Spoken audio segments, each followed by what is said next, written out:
हे guys, नमस्ते and welcome back to my channel. आज हम आए हैं शाहगंज शॉपिंग के लिए, क्योंकि हमारे घर पे महालक्ष्मी बैठ रहे हैं और गणेश स्थापना भी आने वाली है। तो उसके लिए मुझे कुछ छोटा मोटा डेकोरेशन का सामान लेना था और यहाँ पे बहुत सारी होलसेल शॉप्स हैं, वहाँ से अगर हम क्वांटिटी में लेंगे तो काफ़ी कम रेट में हमें पड़ते हैं। उसके बाद हम गए थे सपना एम्पोरियम, जो सिटी में ही है, और यहाँ पे भी डेकोरेशन का, क्रिएटिविटी का हर एक सामान अवेलेबल होता है। और मैंने फैब्रिक लिया था जिसको लेस लगा के मैं साड़ी बनाने वाली हूँ महालक्ष्मी के लिए, तो ये मैंने लेस ली है। उसके बाद झाड़ू मिट्टी भी मैंने परचेज़ की थी और घर आने के बाद मैंने गणेश जी बनाना स्टार्ट किया। और एक दिन में गणेश जी की मूर्ति कंप्लीट हो गई थी, बट 4 to 5 आवर्स लगे थे बनाने के लिए। और उसके बाद सेकेंड डे मैंने उसे पेंट वगैरह किया। तो और मुझे गणेश जी की मूर्ति बनानी नहीं आती है, तो फिर मैं शूट भी नहीं कर पाई, क्योंकि मुझे मोबाइल में से देख के, यूट्यूब वीडियोस देख के ही बनानी थी। आप परचेज़ भी कर सकते हैं झाड़ू मिट्टी की जो गणेश जी की मूर्तियाँ आती है, बहुत ही छोटी छोटी सी 500-600 की होती है। और मुझे घर पे बनाना पसंद भी है, तो इसलिए मैं घर पे ही बना रही हूँ। एंड सबसे मेन रीज़न ये है कि मैं झाड़ू मिट्टी की बना रही हूँ। आप चाहे तो वैसे मिट्टी घर पे भी प्रिपेयर कर सकते हैं, बट वो बहुत ही ज़्यादा लेंदी प्रोसेस है और मेरे पास इतना टाइम नहीं था। सो द मेन रीज़न जो है कि मैं जिस वजह से मूर्ति घर पे बना रही हूँ और झाड़ू मिट्टी की बना रही हूँ, पिछले साल भी हमने परचेस की थी तो वो हमें एक्सपेंसिव ही पड़ी थी। इस साल मेरे पास टाइम था, इसलिए मैंने घर पे बनाई। कि जो पीओपी की मूर्तियाँ हम परचेस करते हैं, बहुत बड़ी बड़ी मूर्तियाँ हम परचेस करते हैं, बाद में उसे हम विसर्जन करते हैं तो वो डिज़ोल्व नहीं होती और उसका एक हाथ एक तरफ, एक पैर एक तरफ पड़ा हुआ रहता है और वो बहुत ही गंदा लगता है। तो आई थॉट कि 8-10 दिन पूजा करके गणेश जी की, बाद में गणेश जी की मूर्तियाँ ऐसी पड़ी रहती है तो उस पूजा का कोई मतलब नहीं रह जाता। इंस्टेड ऑफ दैट छोटी मूर्तियाँ लाइए, उसे घर पे ही विसर्जन कीजिए, वो अच्छे से डिज़ोल्व हो जाती है और वो पानी हम हमारे ही घर पे पेड़ पौधों को वगैरह दे सकते हैं। एंड फाइनली मेरी गणेश जी की मूर्ति रेडी हो चुकी है। और उसके बाद हम पृथ्वी को स्कूल लाने के लिए गए थे। उसके स्कूल में भी आज गणेश जी बनाने की कुछ एक्टिविटी थी क्ले से, तो वो दूर से मूर्ति दिखा रहा था। स्कूल में सभी बच्चों ने छोटी छोटी गणेश जी की मूर्तियाँ बनाई थी, बहुत ही प्यारी प्यारी लग रही थी। पृथ्वी ने पता नहीं क्यों फ्रेश कलर नहीं लिए, एक्चुअली नर्सरी के बच्चे तो उन्होंने बनाई ही नहीं है, टीचर्स ने ही लेके बस छोटे मोटे बस लगा के वो कंपटीशन जो भी एक्टिविटी है वो कंप्लीट करवाई है।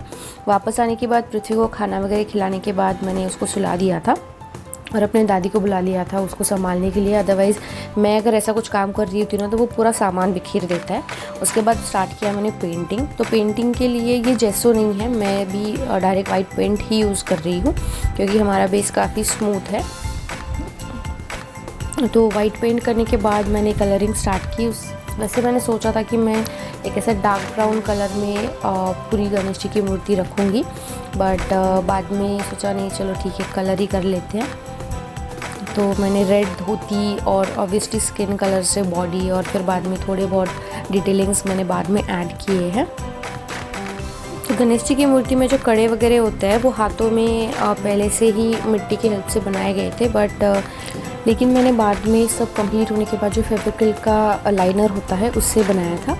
और फाइनली मेरी गणेश जी की मूर्ति कलरिंग वगैरह सब छोटी मोटी डिटेल से बन के रेडी हो चुके हैं। मुझे तो काफ़ी अच्छे लगे। अगर आपको भी अच्छे लगे तो please do let me know in the comment section. आँखें मुझसे अच्छे से बनी नहीं, मैंने 2 बार उसे वाइप किया बट फिर वो बनी नहीं रही थी, तो मैंने एज इट इज़ रख दी। और उसके बाद मैंने सारा डेकोरेशन का सामान निकाल के, जहाँ हमें गणेश जी की स्थापना करनी थी वहाँ मैंने डेकोरेशन स्टार्ट किया है। तो डेकोरेशन मैं बहुत ही सिंपल रखने वाली हूँ, महालक्ष्मी का भी और गणेश जी का भी। सिंपली मैंने टेबल पे एक फर का कपड़ा बिछाया है और बैक साइड में मैं ये ग्लिटरी पेपर अटैच करने वाली हूँ और इन फूलों के साथ थोड़ी बहुत लाइटिंग और अपना डेकोरेशन मैं ख़त्म करूँगी।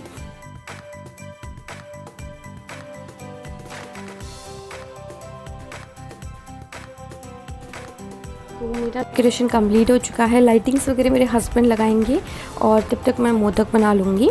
तो जो ट्रेडिशनल वे होता है मोदक का, मैं वैसे ही बना रही हूँ। स्टीम मोदक हमारे घर में किसी को भी पसंद नहीं है, तो मैं कुछ इस तरह से छोटे छोटे मोदक बना रही हूँ। आप देख सकते हैं स्पून के बैक साइड से मैं इसे फिल कर रही हूँ।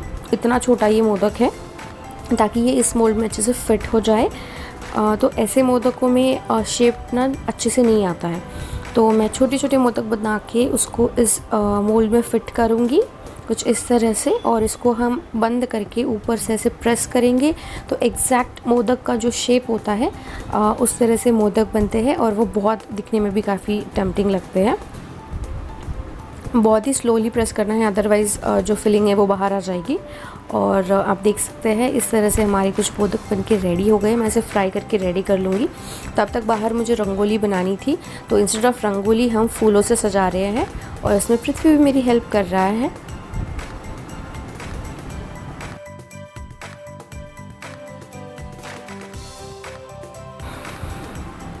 इसके बाद हमने गणेश जी को हमारे घर में लाया, आरती वगैरह करके गणेश जी की हमने स्थापना की।